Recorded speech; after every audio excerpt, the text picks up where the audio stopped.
clock has struck 3 a.m. The witching hour has begun. Are you ready to be initiated into the Black Magic Coven? Join your sisters, Kaleigh, Liz, Andrea, Marisa, as we meet to discuss the macabre, creepy, and sinister. We call upon the four corners to transport us to Stull, Kansas.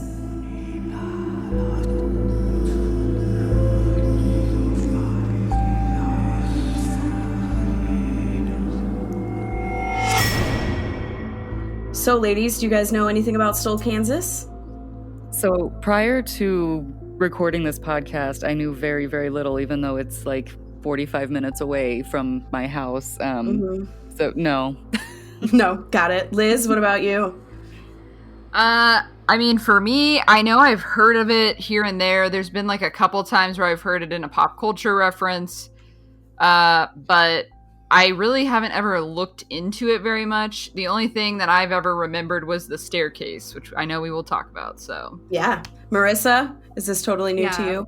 It's totally new. I had no idea. I had never heard about it, so it was really fun for me to do some research and dive into. And being in Texas, like I'm familiar with more, creepy places down south, not so much the Midwest. So, yeah.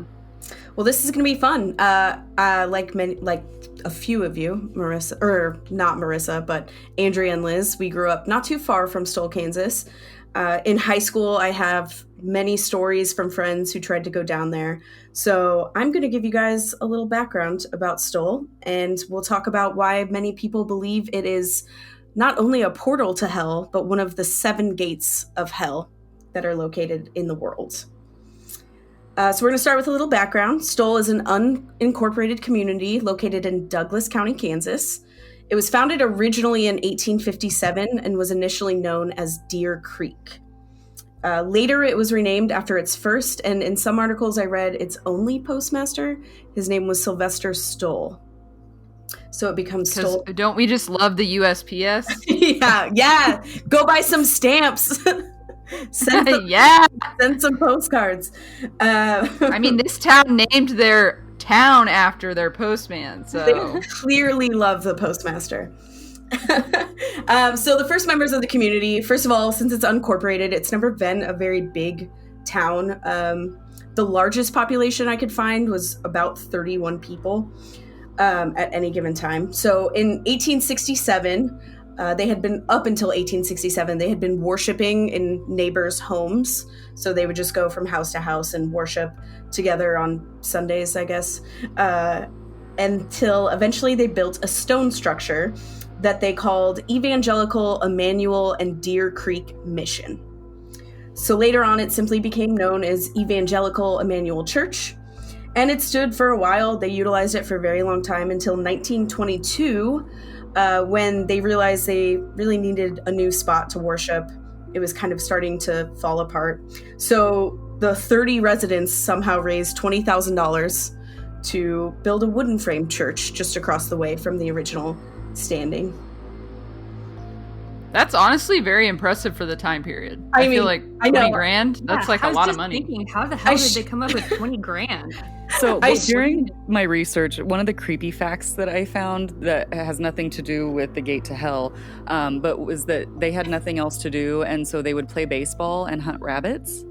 And that it was not uncommon for them to... No, seriously, listen. They would bring 300 freshly killed rabbits to butchers in Topeka. So I'm guessing that may be how they made their money. Okay. That makes sense. Yeah. Wow. Okay. Thank you for that tidbit. I didn't see that anywhere. So it's a lot of rabbits. Did they hunt rabbits with baseball bats? Or that would make the story better. There's a movie there, I think. Like they played baseball and they hunted rabbits, They yes.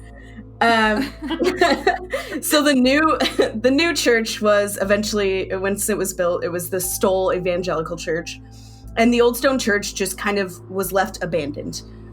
They just let it fall into a great state of disrepair. It wasn't around. They didn't use it for anything. It just sat there, and eventually it was condemned in 2002. So quite some time later. The town continued to develop over the years from its initial founding. Schoolhouses were built, but again, the population in 1912 was only that of around 31 people. And I did a quick Google search to see what the population was like today. apparently only like 20 people live there now. Oh, wow. Most of it's abandoned. A lot of the homes and businesses have been empty for years. And the biggest draw of Stull, Kansas is the tourist factor of people trying to find the, famous Stull Cemetery. So I really respect anyone that can live in a 20-person town, let alone a 20-person haunted town. So. Shout out to any Stull, Kansas listeners. It makes me think of Tremors, where the tiny little town and there's only one main street and there's one general store. Everyone knows each other. Ugh. I don't want to live there. No. I imagine most of the buildings are boarded up and overgrown, but I guess more power to them if they want to stay there. Well, don't you have to assume they're all the original descendants of the people who founded the town, and they are obviously devil worshippers? Oh, do you think they're still hunting rabbits and playing baseball? I hope so. I hope so too. What if you got a dyed rabbit foot for good luck after going to visit Stull, Kansas? Do you think that's how they're making their money now? I mean, it's very possible if they have just a satanic gift shop with a lucky rabbit feet. If anyone goes there and there's lucky rabbit feet, I'll take a purple one, please. They should have a gift shop though. I mean, really. But I did mention the largest draw is the cemetery because of all the stories behind it. Visitors, though, are not very welcome in Stull, Kansas. People, to say the least, are pissed that this legend has existed for all these years. So let's go into that a little bit. Gates of Hell, cemetery, portals to hell, devil walking among the people of Stull, Kansas. I tried to go back to see when the first reference of all this started. And the earliest I could find was in the 20th century. Tragedy struck Stull when a young boy named Oliver wandered into a field that his father was burning and unfortunately perished. And rumors began around the settlement that if you stepped on Oliver's tombstone, you would go to hell. So that was the initial, that was a long time ago, right, that this started. And then later, another reference was a man was found mysteriously hanging from a tree. He had apparently gone missing a few weeks before, and he was found hanging from a tree near a road that the residents knew as the Devil's Road. Which, the Devil's Road, I looked up, tried to find it. Apparently it's not accessible anymore, so I wouldn't go looking for it. But the legends really took off in 1974 when an article in the University Daily Kansas, which was a student newspaper published by the University of Kansas in Lawrence, the article was apparently written by Jane Pinner, and she is the one who initially claimed that the devil himself appeared in the cemetery twice a year, once on the spring equinox and once on Halloween. So and the interesting thing is that she was a professor, I believe, from what I read. And basically her thing was that she was trying to prove a point about urban legends, and that urban legends, as long as you basically put them into the ether and put something out there, that they'll grow and grow and grow. And so there are some people that said that she wrote this with the intention to just make up an urban legend. And so I'm sure that probably makes Stull, Kansas even more angry, because they're probably thanks a lot for picking us. Yeah, thanks, you jerk. But clearly there were maybe these stories that you talked about before, Kaleigh, and then she kind of took that and it made it extreme and made it into this the Devil's goes there and all this stuff. So right. I don't know, I think that's kind of interesting that there's a possibility that this is truly just all made up. So, honestly, kind of makes it cooler. No, yeah, totally. That's a little bit reminiscent of the Texas Chainsaw Massacre to me, with Tobe Hooper, who, so many people thought for so long that was based on a real family and real story. And so people would come down here and go to the film locations or try and find, the real family. And it's, it's not based on a real family. It's loosely based off of the serial killer Ed Gein, but people will believe a lot of stuff that's fed to them, obviously, but it kind of makes me think of that hype that we have down here around Texas Chainsaw Massacre. Yeah. Is this the original fake news? Her Oh my experiment God. totally worked. Like, It it's really deeply did. embedded. Like, People is take Jane- it as truth. Is Jane Pinner still around? Is she, if she's not, is she just like laughing in her grave? Like, haha, I got you guys. I win this. Yeah, good job, Jane Pinner, honestly. Although, sorry, Yeah. you stole. So again, the article claimed the devil was appearing twice a year. So that really started the wheels turning on stories that I assume a lot of students in Lawrence were talking about. And then that just eventually spread from one person to another. False claims were made about the mayor of Stull being murdered, which set off these strange possessions and appearances.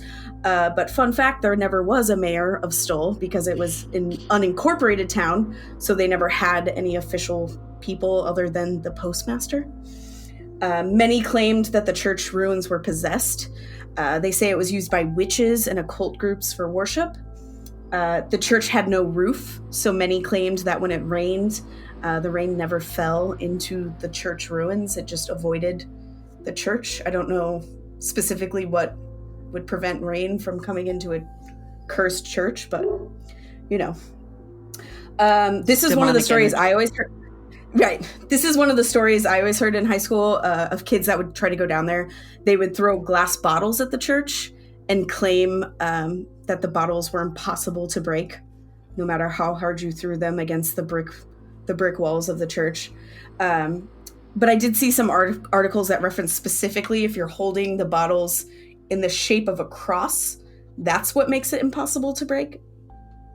So either way, throwing glass against these ruins, apparently, it was impossible to break it.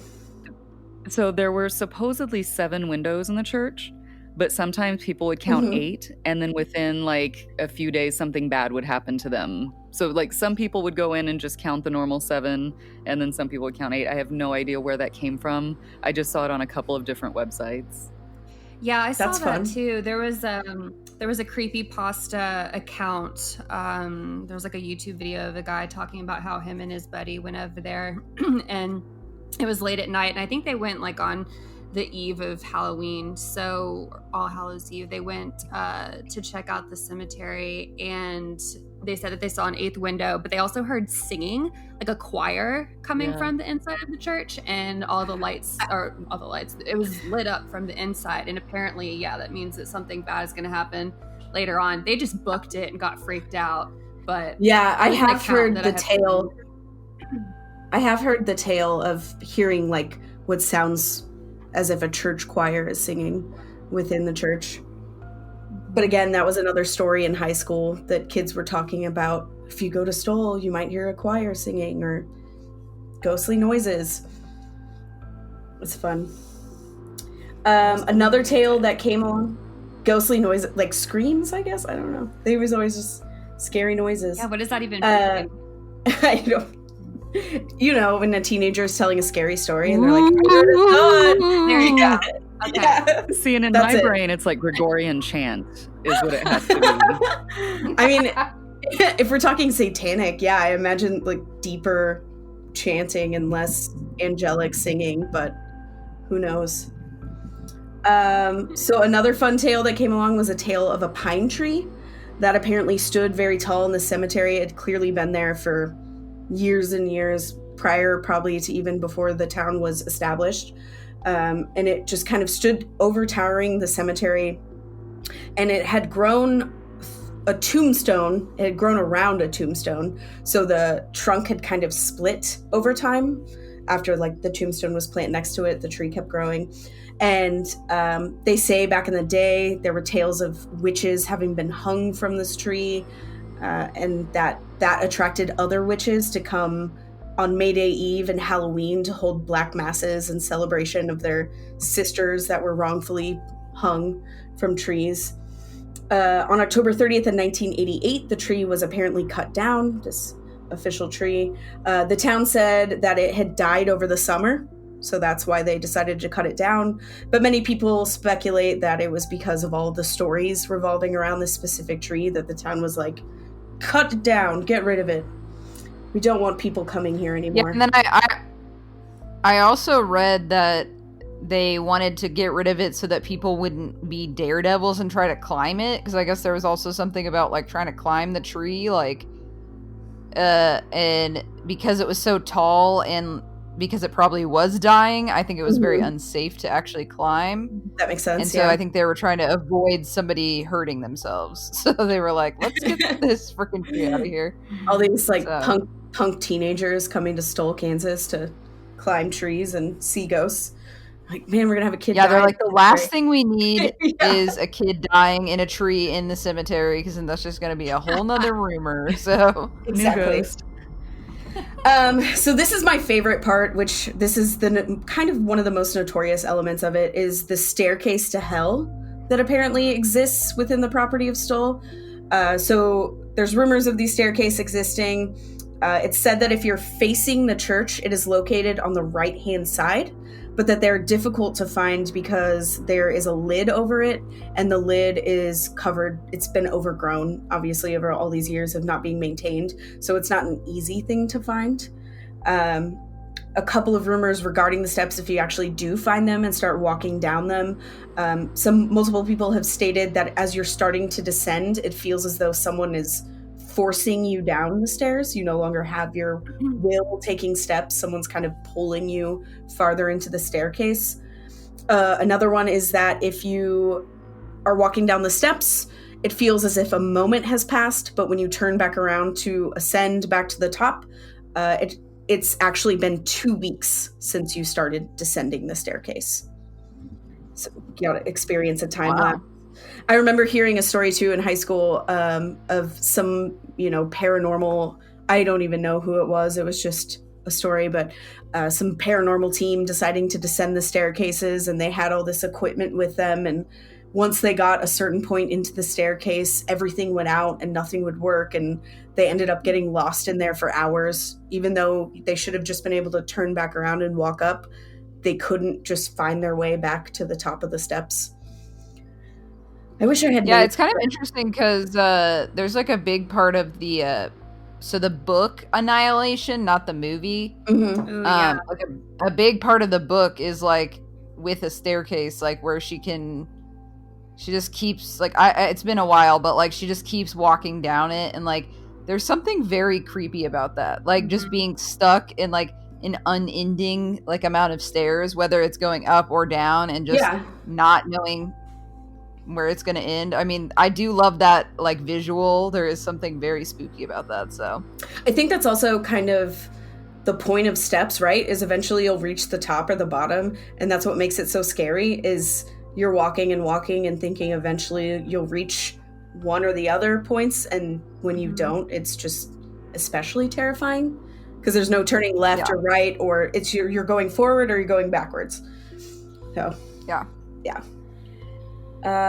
So a few other rumors that were pretty popular was that the church remains specifically are a portal to hell. And that is because, again, the devil returns occasionally to the town of Stull, specifically every Halloween to visit the grave of the witch that gave birth to his son. No word on how she was killed. I assume maybe when the witches were being hung from trees, maybe that's how she was killed. And their son is said to return to the woods in a form of a werewolf.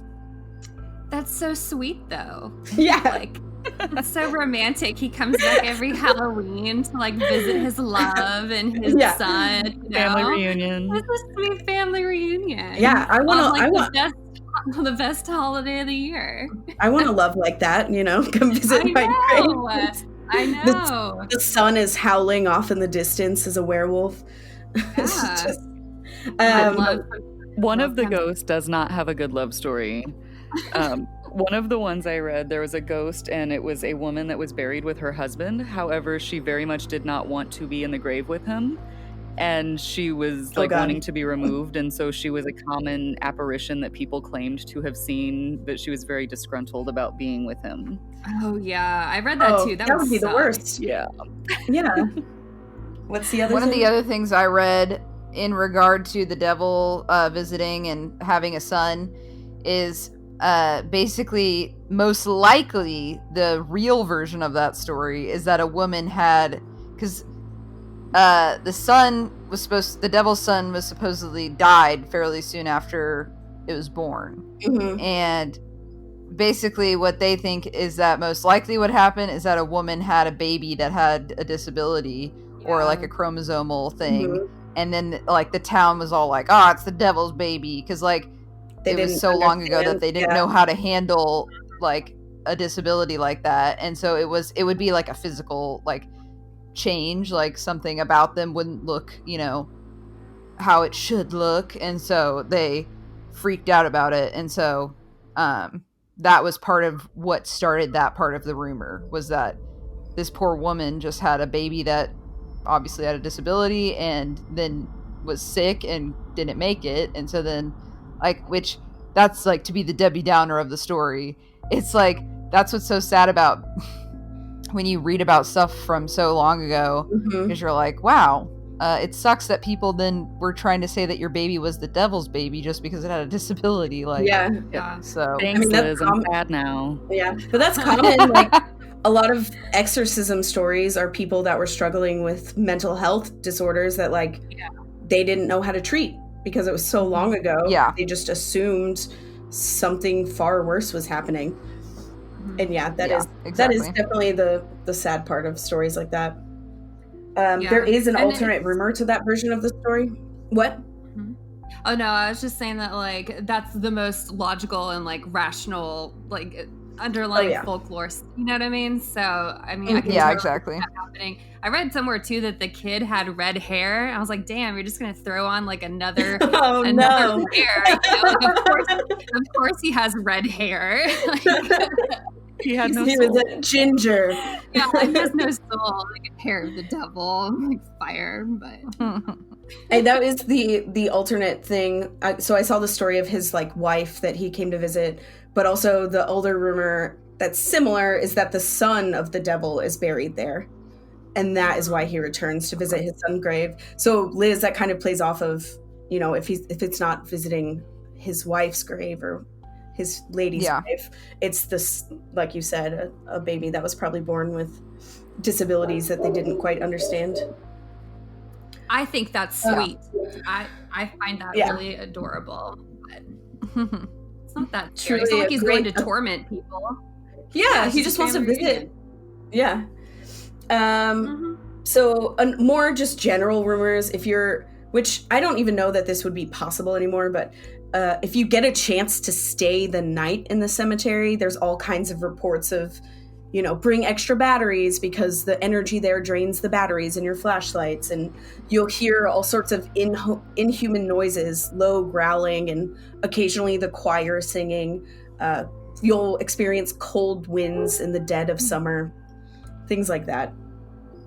If y'all live so close, you should totally drive out there one day and see if you can go. If you can get in. You're only, 45 minutes away? Yeah, I think. Yeah, I think so. $1,000 fine, and they'll put you in jail overnight if you get caught, though. What? Yeah, they're pretty strict about. But like, gravestones have been. I think there's like 13 broken headstones, and like people are just jerks.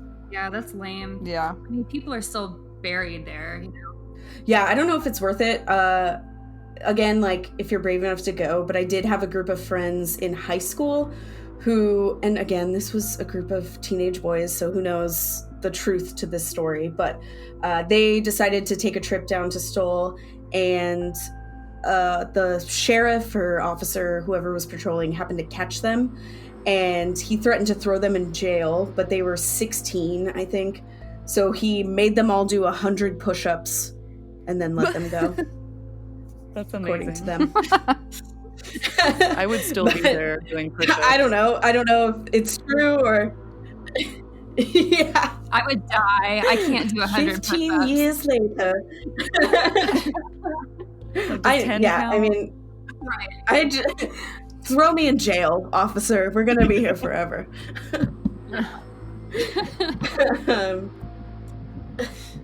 So, as far as Stull goes today, Andrea, you mentioned there's a huge fine. They really do everything they can to keep people away. There's no sign of the remains of the church. They've all basically disintegrated or have been grown over. The cemetery has been gated off, and is covered in no trespassing signs. So that's probably where that fine and jail time comes from. They do it so they can enforce it. The sheriff regularly patrols the town and doesn't take kindly to visitors coming through in hopes, to get a glimpse of the devil. So maybe our lucky rabbit foot shop is a bad idea. Out of all the research I did, there's very little evidence to back up any of the stories. But one thing I thought was interesting, and I don't know that the town even noticed this, but the timing of the things they did for a town that doesn't want attention was very interesting. Like the tree that they took down the day before Halloween. And then when the church was destroyed, that was done in March during the spring equinox, which is the second time of year that the devil supposedly comes. And it seems like every 4 to 10 years during these times, there's something significant that happens in the town, whether it's something removed or something built. So I thought that was very, very interesting on the timeline. That is interesting. So the question is, do they act like they hate the attention, but then purposefully plan to do something weird during the spooky times? Or is it just totally coincidental? Yeah. I don't know. It'd be interesting to talk to somebody from there. Mm-hmm. Andrea, I feel like you mentioned something about an actual cemetery maybe that you read about. Yeah, so when I was researching, I found a cemetery 1 mile south of Stull that some people believe is the actual site of the portal to hell and not the famous Stull cemetery that people typically visit. The charter for the cemetery was drawn up November 1st, 1890. However, there is a lot of evidence of burials that happened much earlier than that. It is often known as the Mound Hill Cemetery. And it actually has some pretty beautiful views because it is situated on a mound looking over Clinton Lake Dam. But there's a lot of tombstones with no names. A lot of children and babies are buried there. And I think the creepiest part is when you can look at the Google Maps view of it, and the gravesite is laid out in a pentagonal formation oriented north. And there are cedar trees marking the east and southeast points. However, there used to be 5 trees. And before the grass overgrew, I guess at one point you could still see the points where these trees were. However, the townsfolk are even more fiercely protective of this cemetery than they are actually the other cemetery that everyone goes to. Interesting. Yeah, I wonder if I should have looked that up to see if... Also, if you're listening and you want to go, don't go. Yeah, don't. The residents don't also, take... I think it's very interesting that there is 2 cemeteries in a town of 20 people. So that's a good point. That is a good point. But also look at the late 1800s and leading into the Great Depression. I feel like the mortality rate was much higher. Mm-hmm. Maybe not than right now. This is a bad time to compare that. But I feel like there was a lot more infant death also when people point out the babies there than there is modern day. So maybe, I don't know, it'd be interesting to see compared to other small towns how many cemeteries they have. Right. Mm-hmm. Yeah. That's true. Plus, they had so many kids too back then. That's true. Knew how many children would survive, but I feel like family units were usually a lot larger than just 1 or 2. I mean, somebody had to work the farm. Yeah, exactly. Yeah, go play definitely. baseball and kill some rabbits. Kill some rabbits. I just want to have an entire baseball team as a family. Oh my God, that's how they all did the it. women in rabbit fur coats. How else would they play baseball all the time if they didn't have their own teams? Exactly. Okay, so I just thought of another product that we can add to the gift shop, and it's I went to Stull, Kansas, and all I did was play baseball and kill some rabbits. Yes. I love it. There's some genius marketing here. I mean, truly. And I'm sure real estate is cheap there. Oh, totally. Yeah. Oh my gosh. But also, I can't imagine moving into a town like that at this state. At this point, it is.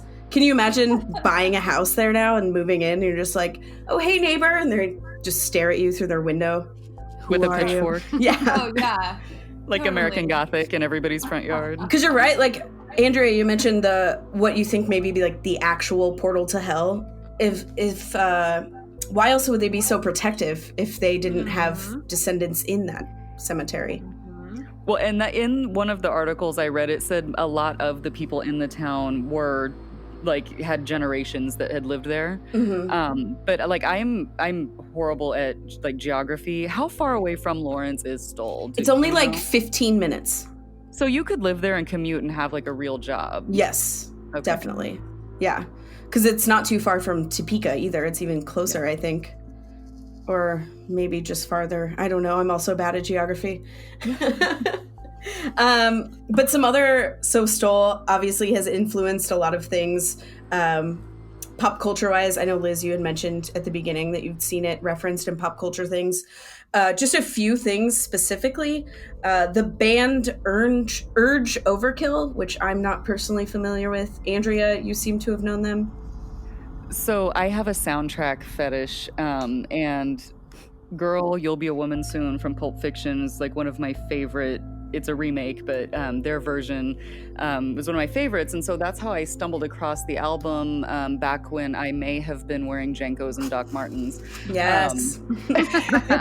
So yeah, if everyone is so inclined, you should check it out if you want to get some grunge on. But there is one of the tracks is Stull Part 1. And the actual album cover is a gravestone. In the background is the Evangelical Emmanuel Church when it was still standing, which is kind of a cool thing now since it's gone. Yeah, so I almost looked it up on Spotify, but I was at work and I didn't get a chance to, so yeah. And now so I'm I curious. think it might be on YouTube. Okay. I am not personally a watcher of this show. I do know a lot of people that are, but Sam and Dean Winchester of Supernatural apparently are from Lawrence, and the creator once said in an interview he specifically picked Lawrence because of its closeness to Stull, Kansas, and that it's the season finale of season 5. Stull is the site of the final confrontation between Lucifer and the Archangel Michael in Swan Song of that show. Yeah, and so I was a fan of the show. We're about to get some hate emails, y'all.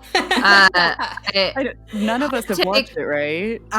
Liz has up to a certain point. Not all of it, though. Right. I'm sorry. Don't hate us. It's a lot of media. Yeah. Well, I mean, the thing is that I personally feel like this show probably should have ended after season 5. Like, I think this was a good finale. So, and I think, like, I kind of petered out in season 6 because I was like, okay, how many times are these guys gonna die and come back to life? Like, at some point, come on now. But the funny thing, so like, this is kind of off track, but I think it's a funny story. So the reason I even watched Supernatural was that this website was doing a contest, and you had to send in a video of you scaring someone, and the winner of the contest won the first 3 seasons of Supernatural on DVD. Interesting. And so I sent in a video of myself like scaring the crap out of my little brother, and I won the first 3 seasons of Supernatural and like a bunch of Halloween candy and stuff. That's amazing. And, like, please tell me this video still exists. Yeah, honestly, I don't know where it is. It's funny though because I'm 13 years older than my littlest brother, so you know there's just a lot of fun stories with him. But for some reason, we're just really good at winning video contests because we won that one, and then we also won like a Hot Toys of Groot and Rocket Raccoon because I made him dress up like Groot and stand in a bucket outside and dance around. And there was like a video contest for that too, and like we won it. So I don't know, like that's incredible. Yeah, I hope someday we can see these videos. Yes. Yeah. Some classic entertainment, and hey, it started my enjoyment of Supernatural up until season 5, which is this wonderful finale in Stull. Yeah. Yeah, I mean, it's a great episode. So I mean, that had to have set people on a like whim to find Stull, Kansas, right? Because people are crazy about that show. Like, yeah, I would say that probably was one of the first times that a lot of people probably heard of it, because like I said, there's not really, unless you're from here, I feel like you probably don't really hear that much about it because there isn't really that much real information about Stull. So yeah. I mean, even like if you look at like wiki pages, or the articles are pretty short. Yeah. The Stull residents were watching Supernatural season 5 finale, and they're like, "No, how could you do this?" Like reigniting the lore. Yeah, how could you send this here? Another thing. Okay. What? I was just going to say, there is someone that would disagree with you on the lack of validation for Stull, Kansas. Oh, is there? Oh, really? Yes. And that is Miss Ariana Grande. Oh, yes. Please tell us the story. So, back, and this is all from a Complex magazine interview she did. She was playing at the Midland Theater, and this was way before she was like uber famous, like the way she is now. I want to say it was 2013 ish. And so she was playing here, and she's got a like haunted alien ghost fetish, which is great. And so they were asking her about like experience she'd had, and this is one of her things, that they went to Stull and did not even get out of the car because there was this huge like overwhelming feeling of negativity, and like they felt sick. There was a sulfur smell in the air, and there was a random fly in the car, which according to her is a sign of a demon. And so they were like, let's get out of here. So before they left, she rolls the window down and says, "We apologize, we didn't mean to disrupt your peace." And then she took a picture. Well, apparently there were 3 distinct faces in the picture. The next day, she tries to text the picture to her manager, but the file couldn't be sent because it's 666 megabytes. That is in quotations from the Complex article. That is the silliest part of that whole story. It gets better. She says she used to have a folder called Demons that had all of her pictures with screen caps, but weird things started happening to her, so she deleted it. But then after she got home, she hears a rumble next to her head, and then when she opened her eyes, it stopped. But when she closed her eyes, it started again, and there was whispers, and she was seeing disturbing images and red shapes. And apparently there was like a big black cloud kind of thing in the room with her. And so she's crying, and apparently the demon came home with her. So I guess now from Stull? It begs the question, like, did she sell her soul to the devil in Stull for fame? Because she's kind of had some weird, bad things happen to her since she's gotten famous. That's true, yeah. So, well, can Ariana Grande make a metal album? Because it sounds like she has the content. That would be incredible. Ariana Grande, please give the people what they want. Megabytes. She's going to listen to this. And, That's what it's called. Royalties. I love it. There's also somebody else who was inspired. Marisa, I think you know this. The movie Nothing Left to Fear was produced by Slash from Guns N' Roses, which apparently is inspired by Stull, Kansas. Yeah, I actually didn't realize that Slash had his own production company called Slasher Productions, which is kind of great. And yeah, I found this movie, and so I immediately had to watch it. It stars Anne H. She was in the Psycho remake, and then what's his name? Clancy Brown, who, do y'all remember Pet Sematary 2? Oh, he's amazing. Yeah. He plays Gus. Oh, he's so good and so creepy. So I got super excited when I found out Gus was in this movie. But it's terrible. It's really not good. But like in an entertaining way, or like I can't watch this way? I mean, it could be entertaining maybe. So it's influenced by Stull, but more in the sense that like the people of the town are, guarding the gateway of hell, and there's no cemetery involved. There's no real like church involved. The people of the town basically are luring in this new family and trying to possess them and kill them, but it just doesn't really make sense. Like the whole world around it doesn't really make sense at all. The effects are really ridiculous too, and the acting is really not good. It was kind of intense to watch because it was unfortunately really boring. But it takes place in Stull, and then they offer a sacrifice. One of the daughters of the family that moves in, and yeah, everyone in the town is sort of in on this demonic, sacrificial ritual that they do, kind of like Wicker Man in a sense. Mm-hmm. Like everyone around the town's really weird and is obviously in on something that this new person or family doesn't know. I was reading the reception on it, and it has 9% ratings on Rotten Tomatoes. And this is a really fun quote from a Variety review. It said that the film features fewer small town scares than a rerun of Dawson's Creek and more and more wooden acting than a marionette theater. Oof. Oh, ouch. Oof. I know. It's really a negative review, but I kind of love those kinds of comical, takes. But yeah, I mean, if you want to check it out, you can rent it on Amazon, but it's really nothing great. And have y'all ever done like face masks where you have the clay kind of face mask and you put them on? That's pretty much what the demons look like when they get killed. They're really dehydrated, and their skin is all gray and crackly. It just looks like they're wearing a skin mask a lot of times, and it's the effects at the end are all right, but yeah, I don't know. It's really not great. If you want a good like gateway to hell movie, The Gate is where it's at from the 80s. Uh-huh. I mean, I would go with spinning records backwards to communicate and open a portal to hell versus any type of like going to a cemetery. But that movie, if you want to watch like a demon-centric, devil-centric film, The Gate is. Yeah. I want to second that one because I feel like the special effects in The Gate really hold up. Like, yeah. I wasn't sure, but I rewatched it a couple years ago, and the little demons are just amazing. Mm-hmm. Well, it's cool too because it's not CG. It's like it's forced perspective. That's actual actors in suits. Right. And they only look small because of the way that this set is constructed.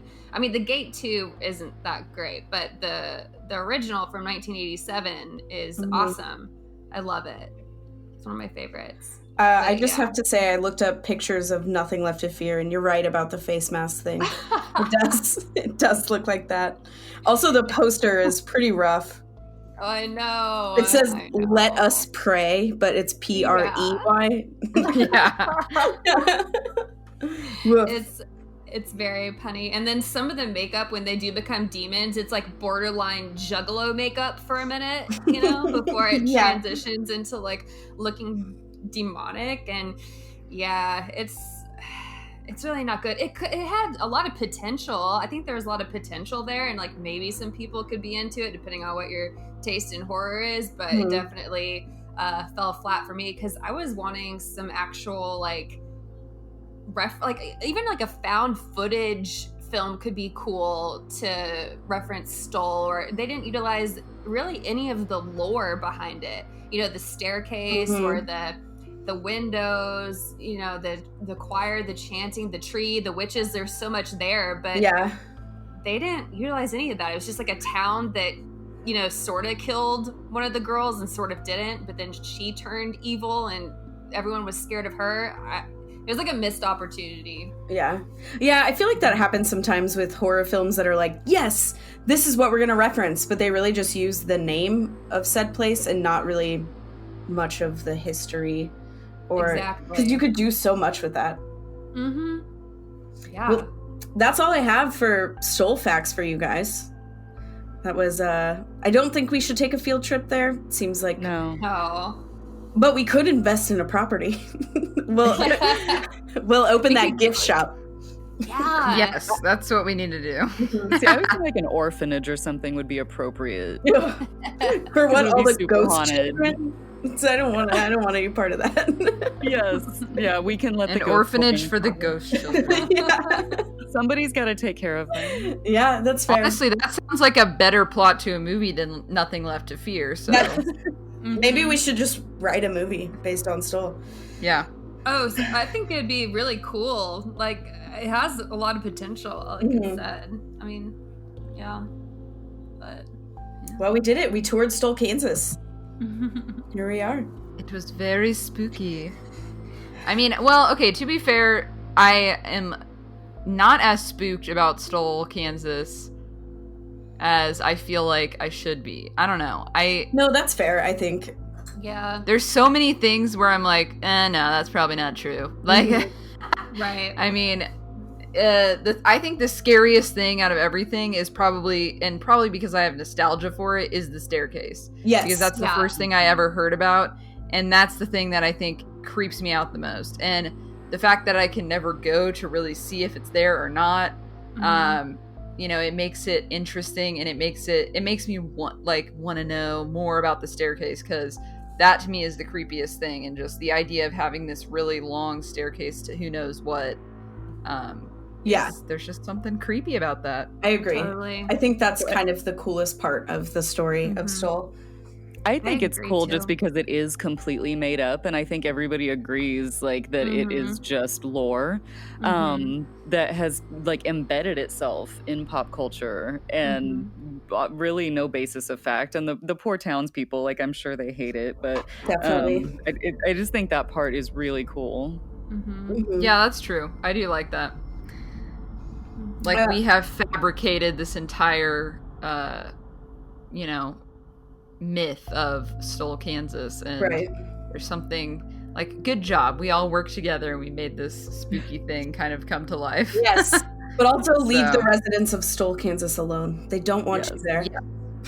Yeah, and that was probably the most influential part to lead into that movie, Nothing Left to Fear. The residents, running people out of town and being super cruel and mean, but I just don't really find that interesting so much. Yeah, the staircase is really cool, and even do a romantic, movie about the devil coming back to hang with this girl and this kid, people are all trying to get a glimpse of the devil. I just can't get it.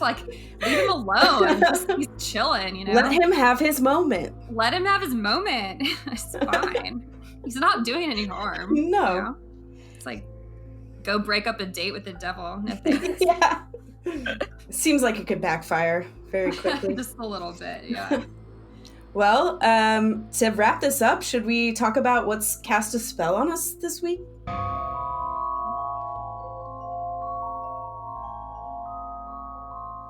Yeah, so for me, I have recently started watching because it just started, the new show, The Vow, on HBO, and this is a documentary series, and it's about the NXIVM cult, which you may have heard of because of Allison Mack from Smallville. Yep. So speaking of CW TV shows, Supernatural, Smallville,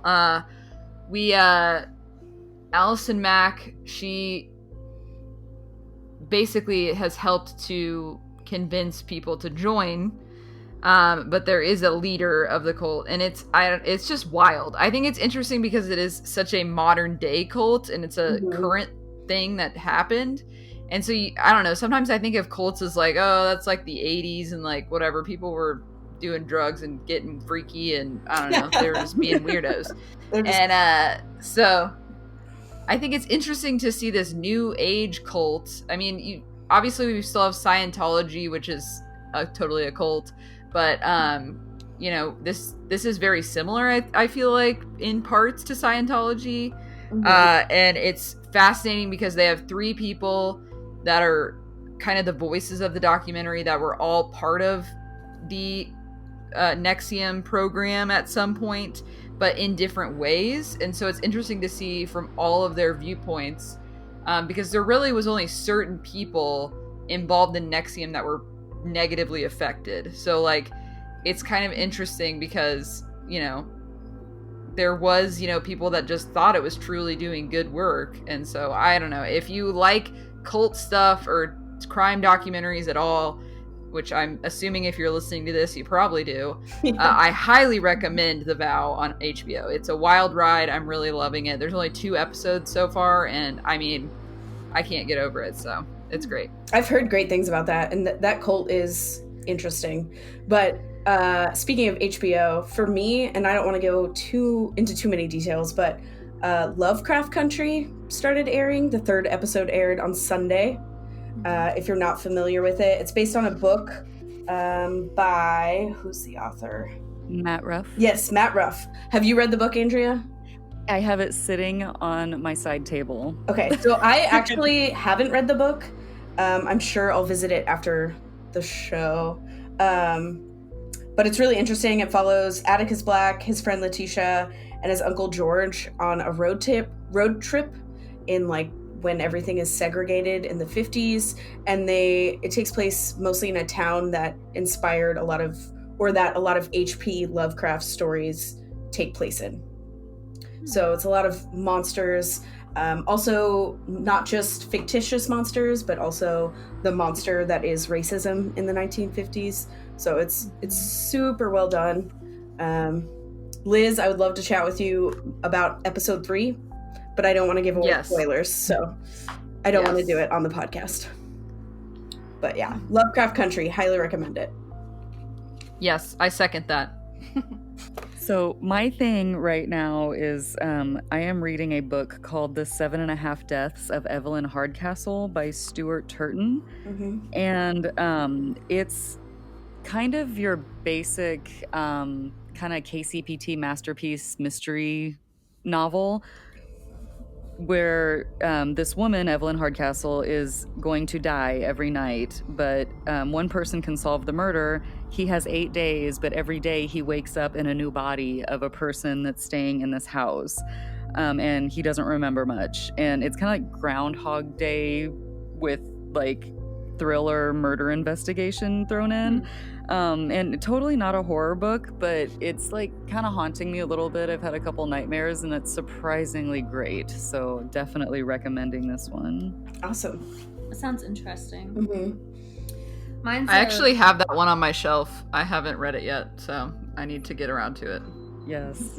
Mine's a book as well. I've been revisiting well, you know, after doing all the research for this episode, it made me think of this book I read a while back about witches, because I feel like I have sympathy for the devil in this situation. Like nothing about, you know, Stull was so much scary to me, but the witches and like the lore of them going there and having black mass and sort of remembering other witches or women who were hung on that ground. There's this book called Witches, Sluts, Feminists by Kristen J. Soleil, and it's about conjuring the sex positive and image of an actual witch in modern day and sort of reevaluating that and what it means, because for so long that term was just used in an oppressive sense, you know, a misogynistic like way to keep women oppressed or under the control of men. And so this book, it's not too long either, but it's really interesting, and it goes over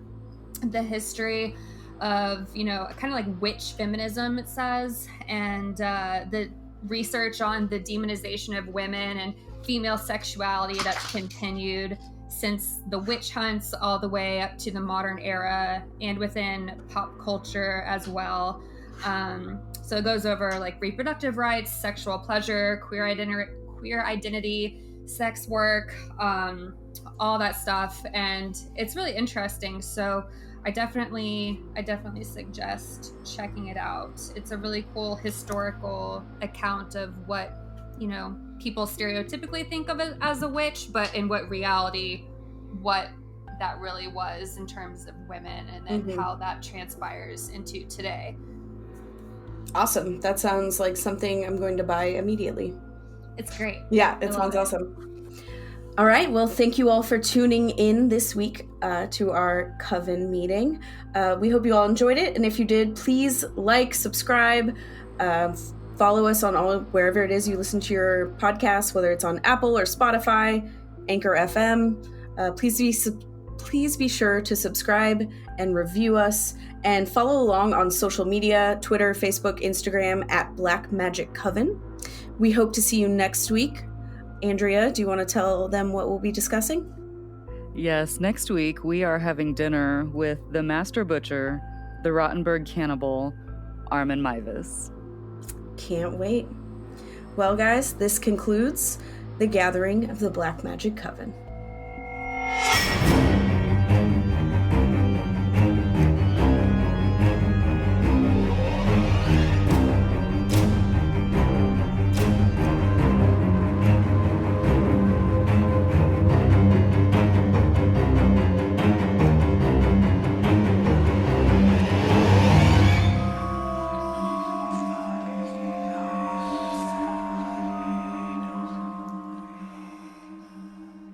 You are listening to a Downright Creepy original on the Crickets Podcast Network.